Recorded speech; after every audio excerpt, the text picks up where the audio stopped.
Hi guys, I'm Jim from the Old Warlock. And I'm Alex. We're up here tonight at the Old Warlock secret testing facility to do some experiments with torches. That we are. Basically what we want to do is just run you through some different things to show how torches and how fire work in terms of visibility mostly out here in the wilderness. So let's get started. You know where Frank is? Yeah, he's in the... Oh.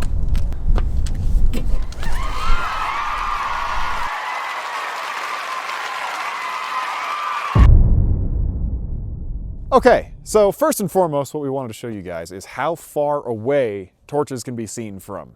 Because there are going to be a lot of times when not only torches, but things like campfires get lit out in the wilderness while you're out and about when it's dark, just like it is tonight.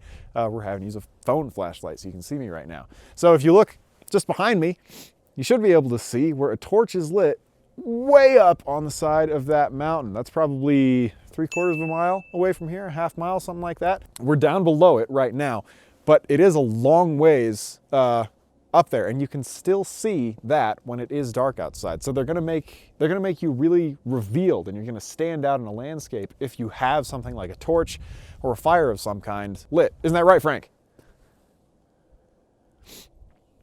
He's with me. So this rock formation gives a little bit of a feel of what it might be like to go through an underground setting.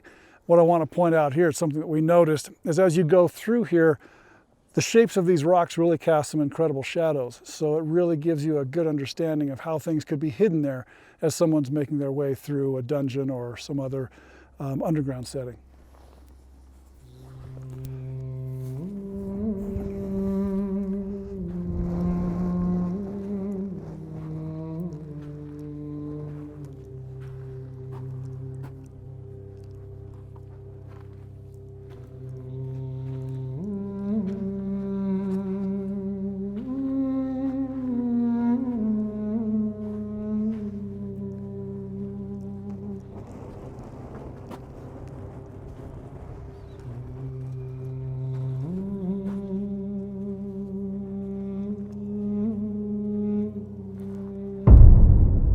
So something else we wanted to show you guys is kind of to compare the flashlights that we've been using to sort of navigate our way around here with the torches and kind of show the difference between the two different types of light sources. So for context, with two flashlights, this is kind of what it looks like, what you can see. And these are pretty powerful flashlights. These are not your average flashlight. So you can get a decently good view of what's going on. We've also got this fancy dancy knife here with a sparker. Magnesium, is it? I believe it is, yeah. I think it is. So you strike the two together and you can make sparks, and we're going to try. Basically, it's like a tinder box out of D&D. That's really what we're going with here. I mean, it is. It's a fire starter, and we're going to see if we can get it to work on one of our torches right here on the ground.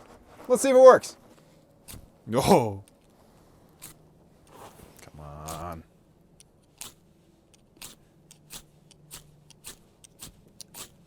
Come on, I know you can do this. Whoa! Oh, Oh, look at that.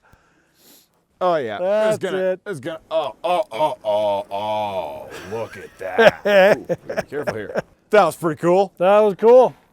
But yeah, then just to compare to what that looked like before, this is what you are able to see if this comes across. Hopefully it will, with just the torch. So you can see when it's lifted up high, just about as far down to that fence line down there, efficiently. No, I think that it's actually It's a little bit less, but that's because the flashlights focused. are directed, right? Yeah. And this is not. So this is giving a broader look. But around here, I would much rather have this in this 20 or 30 feet than I would one of having those to flashlights. turn everywhere and Exactly. yeah, Yeah. direct it.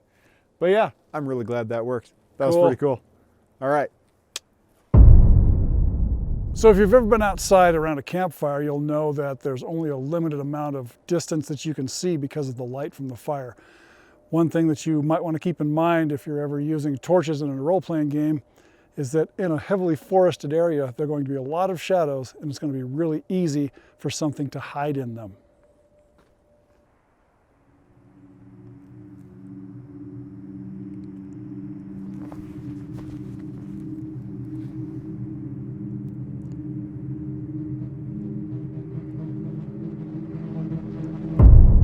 So the Advanced Dungeons & Dragons Player's Handbook, I think it's on about page 102, says that the the maximum range of a torch is about 40 feet. So I've paced that off. And this should give you some idea of whether or not that's true. If you look over here, you can see Frank at about 40 feet away. Now I would say actually that this fresh torch could probably throw light out to 55 or 60 feet. But as this burns down, I can tell you from us playing around with this that it's actually going to get less and less light out here. I think that 40 feet is actually a good average point for how much light a torch is going to throw off.